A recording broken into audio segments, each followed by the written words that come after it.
Friends, welcome on Jio online classes. आपका जियो online class में स्वागत है। और आप हमें ट्विटर पे भी फॉलो कर सकते हो। किस टैगलाइन के साथ? We will support one class, one channel and one nation and digital platform and supporting national test Abhyas और digital India give slogan by Narendra Modi ji. तो हमें किस मिशन और किस टारगेट के साथ पढ़ाई करनी है? पढ़ना है, लिखना है, डेली करंट अफेयर देखना है, आगे चल के अधिकारी बनना है। तो ये आपकी फर्स्ट न्यूज। जून 9 वर्ल्ड एक्रीडेशन डे मनाया जाता है। आज जून 9 को कौन सा डे मनाया जाता है बच्चों? World accreditation day. अब ये होता क्या है इसके बारे में बात कर लें। देखो, every year the world accreditation day celebrated on June 9 जून को वर्ल्ड एक्रीडेशन डे मनाया जाता है। इसका इनिशिएटिव क्या है कि the celebrating the day was launch by international accreditation forum and the international laboratory accreditation corporation. ये दो ऑर्गेनाइजेशन है, आप दिख रही हैं, मैं दिखा देता हूं आपको। ये दो ऑर्गेनाइजेशन, याद रखना, ये दो ऑर्गेनाइजेशन ऑर्गेनाइज करती हैं इस डे को। 9 जून को ये दो ऑर्गेनाइजेशन पार्टनर होते हैं। ये इंटरनेशनल ऑर्गेनाइजेशन है। इनका क्या है, काम क्या है कि जो कंट्री को एक फ्री ट्रेड प्रोवाइड कराना, एक अच्छी तरह बिजनेस की एक निर्देश देना किसी की, आपको इस तरह बिजनेस करना है, ठीक है। तो ये चीज है, एक गाइडलाइन जारी करता है। ये क्या बोलते हैं, ये जो ऑर्गेनाइजेशन है। जिस तरह अभी बताता हूं कि इस ईयर का जो थीम है किसके, एक्रीडेशन का मतलब क्या होता है? एक्रीडेशन का मतलब होता है मान्यता प्राप्त करना किसी चीज की। तो ये मान्यता देता है उन ऑर्गेनाइजेशन को, उन कंट्रियों को। ये दो इंटरनेशनल ऑर्गेनाइजेशन है कि वो अपना ट्रेड दूसरी कंट्री में जाके कर सकें। इट्स रिलेटेड टू कोऑपरेटेड और इकोनॉमिक सोशल वेलफेयर, ठीक है। तो ये इसकी जो थीम है, एक्रीडेशन इम्प्रूविंग फूड। क्या इसकी थीम है? Accreditation improving food. तो ये इसकी थीम याद रखना, ठीक है। आपसे ये क्वेश्चन पूछा जाएगा कि ये बताइए कि एक्रीडेशन डे किस इंटरनेशनल ऑर्गेनाइजेशन के द्वारा मनाया जाता है? दो इंटरनेशनल ऑर्गेनाइजेशन है, IAF इंटरनेशनल एक्रीडेशन फोरम और एक है international laboratory accreditation corporation, ILAC। ये पॉइंट ध्यान रखना। अब इसके बारे में पढ़ लें कि India the day was celebrate bye quality को। इंडिया में कब सेलिब्रेट, कैसे सेलिब्रेट किया जाता है? कौन सेलिब्रेट करता है इसे? इंडिया में कौन सी ऑर्गेनाइजेशन सेलिब्रेट करती है इन एक्रीडेशन डे को? क्या नाम है? Quality council of India. क्या नाम है? क्वालिटी काउंसिल ऑफ इंडिया, ये ऑर्गेनाइजेशन है। और नेशनल एक्रीडेशन बोर्ड, और कौन सी ऑर्गेनाइजेशन है जो इंडिया में है? इस दिन को इंडिया में कौन सी ऑर्गेनाइजेशन मनाती है, सेलिब्रेट करती है? क्वालिटी काउंसिल ऑफ इंडिया और नेशनल एक्रीडेशन बोर्ड, जो इंटरनेशनल के द्वारा ये जो दो ऑर्गेनाइजेशन है, IAF एंड ILAC, इनके द्वारा स्थापित की गई इंडिया में इनकी एक क्या ऑर्गेनाइजेशन, जिसका नाम है नेशनल एक्रीडेशन बोर्ड, ठीक है। अब for testing calibration laboratory and national accreditation board certification body conducted webinars. ये क्या करती है कि ये जो दो ऑर्गेनाइजेशन होती है कि जो सर्टिफिकेट देती है उन लोगों को जो बिजनेस करना चाहते हैं, जो अपने ट्रेड को, अपने जो प्रोडक्ट को सेल करना चाहते हैं बाहर, ठीक है। इनके कुछ पैरामीटर होते हैं, ठीक है। अब इसी तरह इस पर जो इसको फॉलो करती है कौन सी? FSSAI, जो इंडिया की फूड सेफ्टी, जो इंडिया की, जो आगे इसके न्यूज पढ़ोगे, FSSAI एक ऑर्गेनाइजेशन है, वो फूड से रिलेटेड, हेल्थ केयर से रिलेटेड है, ठीक है। तो ये चीज है। तो FSSAI इसके नियम, इसके जो फॉलो करती है इन दो ऑर्गेनाइजेशन के, ILF और IAS के, तभी तो FSSAI इंडिया की ऑर्गेनाइजेशन है, ठीक है। अब इंडिया की ऑर्गेनाइजेशन है, इसके बारे में मैं नेक्स्ट में इसी से रिलेटेड न्यूज है, नेक्स्ट पेपर में बताऊंगा, ठीक है। अब FSSAI को क्या क्या जरूरत है इनके नियम को फॉलो करने के लिए? किसके? IAF के और ILAC के, ठीक है, इंटरनेशनल एक्रीडेशन फोरम। तो ये नियम फॉलो करने की जरूरत है। Proficiency testing, developing rapid test kits और द नंबर। अभी FSSAI को इनके जो इसकी टेस्टिंग है, इनको जो जो चीज चाहिए, सबसे पहले FSSAI इनके पास इसकी जो FSSAI को मान्यता चाहिए, सबसे पहले इनके पास एक प्रोफेशनल टेस्टिंग होनी चाहिए, मतलब टेस्टिंग फास्ट, प्रोफिशिएंसी होनी चाहिए उसकी, ठीक है। और एक किट होनी चाहिए, टेस्टिंग किट्स होनी चाहिए इनके पास। टेस्ट किट, जैसे किसी बिजनेसमैन ने एक सॉस की पैकेट बनाई, ठीक है, अब सॉस की पैकेट को अभी मान्यता तो नहीं मिली, सर्टिफिकेशन तो नहीं मिला, तो ये सर्टिफिकेशन होने चाहिए। सबसे पहले इस एफएसएसआई के पास ये जो डॉक्यूमेंट है ये होने चाहिए कि इस rapid test kits the number of accreditation reference material produce should be increase. ये सारी चीजें, ये पॉइंट जो है मैं बता रहा हूं। ये rapid test kit, food analysing, India also needs institutionalisation virtual assessment, ठीक है। ये सारी चीज ये एक्रेडिटेशन के पॉइंट हैं जो गाइडलाइन जारी की गई हैं किसके द्वारा आईएएफ के साथ, आईएएफ के द्वारा और आईएलएसी के द्वारा, ठीक है। इनके द्वारा गाइडलाइन जो इंडिया की ऑर्गेनाइजेशन इन नियम को फॉलो करेगी। अब जो बिजनेसमैन इंडिया में जो काम करते हैं, ठीक है, वो इन नियम को मानेंगे, जब भी आप इंटरनेशनल मार्केट में आप ट्रेड कर सकते हो, ठीक है। The quality council of India, ये क्वालिटी काउंसिल ऑफ इंडिया ये जो उसी के बारे में है, इनके जो नियम बनाता है कौन फॉलो करता है, क्वालिटी काउंसिल ऑफ इंडिया, ठीक है। ये स्टेब्लिश हुआ था 1997 में। इसका काम क्या है कि एक स्टैंडर्ड होते हैं, इनका उद्देश्य क्या है, QCI का इनका कुछ पैरामीटर्स होते हैं, स्टैंडर्ड्स। अब जैसे आप मार्केट में अपना फूड का प्रोडक्ट बनाओ, कोई भी चीज, तो फूड का प्रोडक्ट नहीं बना सकते ना आप, ठीक है। उसके आप इंटरनेशनल मार्केट में फूड का प्रोडक्ट बनाया तो आप उसके कुछ पैरामीटर होंगे कि ये कैसा होना चाहिए, ऐसा होना चाहिए, इसमें इतनी कोलेस्ट्रॉल मात्रा होनी चाहिए, इसमें इतना ऑयल होना चाहिए। अगर आपका उससे ज़्यादा पैरामीटर से ऑयल ज़्यादा पड़ गया उस खाने में, तो आपका वो इंटरनेशनल मार्केट में सेल नहीं हो सकता, ठीक है। ये चीज़ है, इसलिए तो बाबा रामदेव अपना प्रोडक्ट बाहर नहीं बेच पा रहे, क्योंकि उनको जो नियम है लेबोरेटरी में, उनके जो प्रोडक्ट है फेल हो जाते हैं, फॉलो नहीं कर पाते, ये रीजन है, ठीक है। 1990 ये चीज हो गई। अब आ गया यही न्यूज, एफएसएसआई होता क्या है। एफएसएसआई का ये फुल फॉर्म होती है food safety standard authority of India. क्या होती है, food safety standard authority of India. India recently launch food safety index. अभी इंडिया ने फूड सेफ्टी इंडेक्स लॉन्च किया है, ठीक है। ईयर 2019 और 2020 की रिपोर्ट दी है, ठीक है। इसमें क्या बताया है, इसमें ये बताया है कि जो कंपनियां हैं, जो स्टेट हैं, क्या एफएसआई के नियम कौन सबसे ज्यादा मानना है। एफएसएसआई के नियम कुछ फॉलो होते हैं, नियम होते हैं एफएसएसआई के, वो होते हैं, तो उन पैरामीटर को फॉलो करना होता है एफएसएसआई के द्वारा, ठीक है।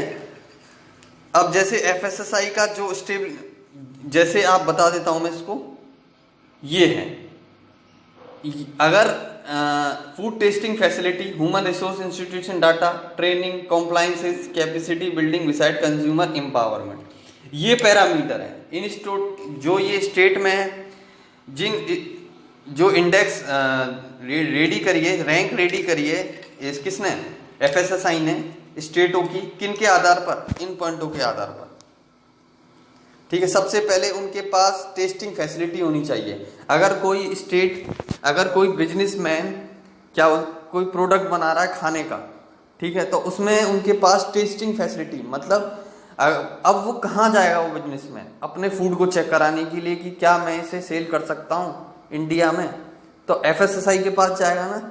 तो वो सारी फैसिलिटी होनी चाहिए उस स्टेट के पास, ठीक है। तो उस स्टेट में जो रैंक दी गई है, ठीक है, गुजरात, तमिलनाडु एंड महाराष्ट्र इसमें रैंक टॉप पर है।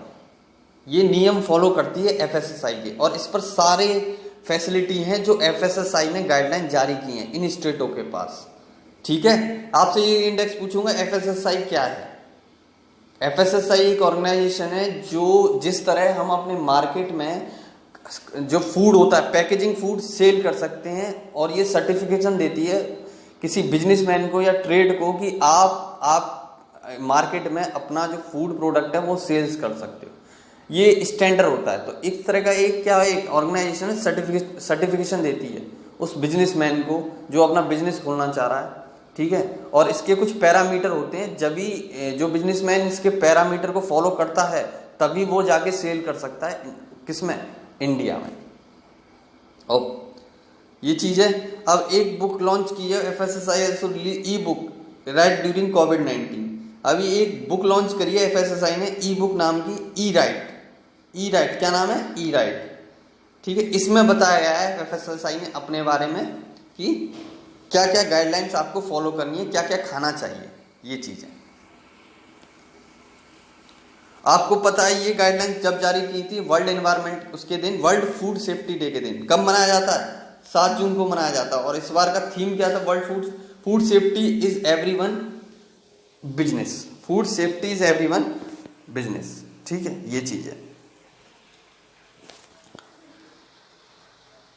अब government of India has allocate, अब ये है पर ड्रॉप मोर क्रॉप।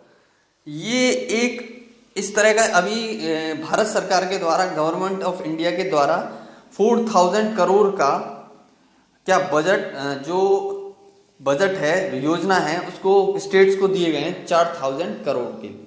और किसके लिए बजट दिया गया है? ये स्टेट्स को दिए गए किसके लिए? ये दिए गए हैं प्रधानमंत्री कृषि सिंचाई योजना के तहत। अब याद रखना, जो एग्रीकल्चर खेतीबाड़ी करते हैं, जो फार्मर, और कई जगह ऐसा है कि फार्मिंग तो करते हैं लेकिन वहाँ पानी नहीं है, वाटर नहीं है। और कुछ खेतीबाड़ी ऐसी होती है जहाँ स्प्रिंकल की जरूरत होती है। स्प्रिंकल मतलब पता है? एक हम खेतीबाड़ी में ऐसे करते हैं कि अभी दिखाऊंगा एक इमेज कि पानी छिड़कते हैं, बारिश टाइप में होती है, ऐसे प्लांटों को जरूरत होती है इस तरह की स्प्रिंकल प्लांट के लिए। ठीक, इस तरह के एग्रीकल्चर के सिंचाई के लिए। ऐसे नहीं कि हमने नीचे पानी छोड़ दिया कि पानी चल रहा है अब पेड़ों में पहुंच जाएगा, नहीं, उनको जरूरत होती है बारिश की तरह पानी की नीड, ऐसे प्लांट को, इस तरह की एग्रीकल्चर। तो उसको बोलते हैं माइक्रो एग्रीकल्चर। जो स्प्रिंकल जानते हो, छिटकना, पानी को छिड़कना, ठीक है, उस तरह का, उसको बोलते हैं माइक्रो एग्रीकल्चर। ठीक है, तो माइक्रो एग्रीकल्चर के लिए जो भारत सरकार ने 4000 करोड़ का बजट पेश किया है उन स्टेट्स के लिए कि उनको सहायता दी जाए। किस तहत के? आत्मनिर्भर भारत अभियान के तहत। ध्यान रखना, ये चीज बता रहा हूं मैं बच्चों, ये चीज इसी तरह के लेवल होते हैं।